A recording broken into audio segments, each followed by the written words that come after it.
अब्दुल माजिद भट्टी साहब ने हमें ज्वाइन किया। और भट्टी साहब, क्या हाल है आपका? भट्टी साहब, पीएसएल की भी थोड़ी सी बात कर लेते हैं, लेकिन अब वो कहते हैं ना, जो हो गया वो हो गया, आगे को देखो। तो अब बांग्लादेश की टीम भी है जो है आ चुकी है, it is now in Pakistan, और वो मैचेस भी शुरू होने। पहले पीएसएल को ज़रा राउंड अप करें भट्टी साहब, how was the final for you? देखें अब्दुल्ला और हुमा, आपको बहुत बहुत मुबारकबाद और पाकिस्तान को बहुत बहुत मुबारकबाद कि कल जिस तरह 40 टेम्परेचर में 34,000 लोगों ने ग्राउंड में आकर इस पीएसएल को कामयाब किया। और क्या जबरदस्त मैच हुआ कि कल वर्ल्ड रिकॉर्ड लाहौर कलंदर्स ने बना दिया कि दुनिया के किसी भी T20 फाइनल में 201 रन का जो टारगेट था वो किसी टीम ने चेज नहीं किया। ये एजाज भी लाहौर कलंदर को मिला। तो मेरे ख्याल में जिस तरह पीएसएल रुकी, पिंडी स्टेडियम के बाहर एक ड्रोन आके गिरा जिससे हमारा एक 20 साल का नौजवान शहीद हुआ।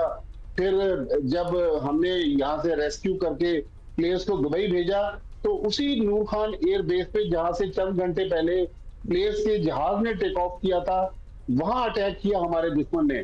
लेकिन अल्हम्दुलिल्लाह कल पाकिस्तान की कौम ने यूनाइटेड होकर जिस तरह इस पीएसएल का इख्तिताम किया, आपसे थोड़ी देर पहले प्राइम मिनिस्टर साहब शहबाज शरीफ साहब ने भी लाहौर कलंदर्स को मुबारकबाद का पैगाम भेजा। तो मेरे ख्याल में एक कंप्लीट पैकेज था ये पीएसएल। और हालांकि गर्म मौसम था, उसकी वजह देखिए चैंपियंस ट्रॉफी थी, कि चैंपियंस ट्रॉफी की तरफ से की वजह से ये टूर्नामेंट हमने लेट करवाया और गर्मियां शुरू हो गई।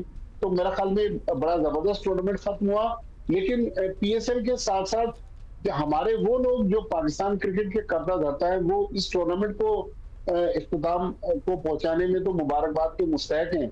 लेकिन कल टॉस के वक्त जब शाहीन शाह अफरीदी से रमीज राजा ने उनकी बॉलिंग के बारे में पूछा तो शाहीन शाह अफरीदी ने सरकास्टिक अंदाज में कहा कि शायद वो आंख नहीं है जो मेरी बॉलिंग को देख पा रही है।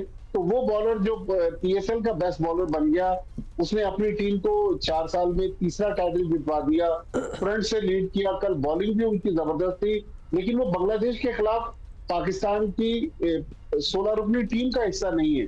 तो मेरे ख्याल में हमारे वो सिलेक्टर्स। अच्छा, वैसे हमने पहले भी सवाल उठाया था भट्टी साहब के हमारे पास वक्त की कमी होती है, मतलब वो टाइमलाइन था जो फॉलो करना था, अदरवाइज हमें करनी ही थी ये टीम अनाउंस। वैसे तो हमारी होम सीरीज है, हम फाइनल के बाद अनाउंस नहीं कर सकते थे? बिल्कुल कर सकते थे अब्दुल्ला।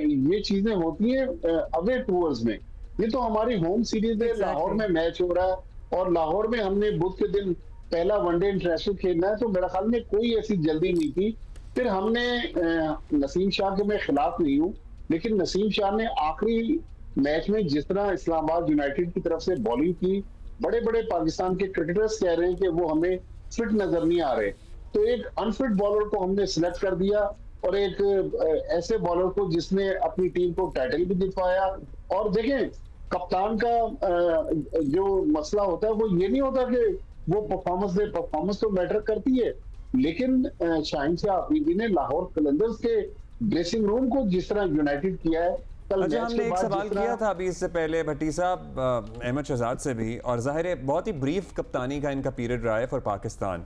जाहिर है वो कंट्रोवर्सी तो नहीं, बस हटा दिया गया, फिर उसकी जगह बाबर वापस आ गए। आपको लगता है अभी तो इन्होंने एक्चुअल उस तरह से लीड किया ही नहीं है टीम पाकिस्तान को, अब इनकी पैदर पे कामयाबियां हैं, लाहौर कलंदर इनकी कामयाबी में, इनकी क़यादत में जीत रही है। आपको लगता है कि they would be a second chance for Shaheen Afridi to be the captain of Pakistan team? बिल्कुल अब्दुल्ला, शाहीन शाह अफरीदी में आपसे यही अर्ज कर रहा था कि जिस तरह उन्होंने ड्रेसिंग रूम के माहौल को लिफ्ट किया है और टीम को यूनाइटेड रखा है, और हर प्लेयर कल फाइनल के बाद शाहीन शाह अफरीदी की बात कर रहा था। मेरे ख्याल में वो डिजर्व करते हैं। वो सियासत के नजर हो गए कि 5 मैचों के बाद उनको फिर कप्तानी से हटा दिया गया विदाउट एनी रीजन। 5 मैचेस किसी प्लेयर्स की कप्तानी को जज करने के लिए नाकाफी होते हैं। मेरे ख्याल में अभी भी टाइम है। हमने एशिया कप इस साल खेलना है, अगले साल हमने 1 साल के अंदर T20 वर्ल्ड कप खेलना है। अगर हमारे वो लोग जिनके पास इस वक्त पावर कॉरिडोर है और पाकिस्तान क्रिकेट की तब्दील का फैसला करते हैं, तो सलमान अली आगा जो हैं उनका आगे अभी बहुत फ्यूचर पड़ा हुआ है। लेकिन इस वक्त मेरे ख्याल में कप्तानी के लिए अगर कोई आइडियल चॉइस है तो वो शाहीन शाह अफरीदी है। मेरे ख्याल में उनको बिल्कुल मौका मिलना चाहिए। और पहले शायद नहीं थे, because it was a little early for him in at that stage. और इनके अपने जो सुसर हैं वो भी ये कहते हैं कि it was not the right time, but probably it is the right time now, क्योंकि अब वो ग्रूम भी और हो गए हैं वक्त के साथ। बिल्कुल, देखिए वो एक मैच्योर हमें कप्तान नजर आ रहे हैं। जब वो टेलीविजन पर गुफ्तगू कर रहे होते हैं, उनकी गुफ्तगू में ठहराव है, उनकी परफॉर्मेंस में हमें कंसिस्टेंसी नजर आ रही है। हालांकि बीच में उनकी परफॉर्मेंस में थोड़ा सा हमें झोल नजर आया था।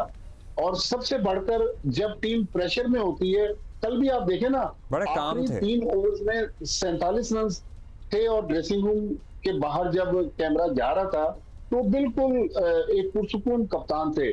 पांच कप्तान जो होते हैं वो ओवर रिएक्ट कर रहे होते हैं, लेकिन शाहीन शाह अफरीदी मेरा ख्याल जिस तरह उन्होंने लाहौर कलंदर्स को ये तीसरा टाइटल जितवा के दिया है, ये पाकिस्तान के भी कामयाब तरीन PSL के कप्तान है कि इस्लामाबाद यूनाइटेड ने भी 3 टाइटल जीते, लेकिन कप्तान डिफरेंट थे।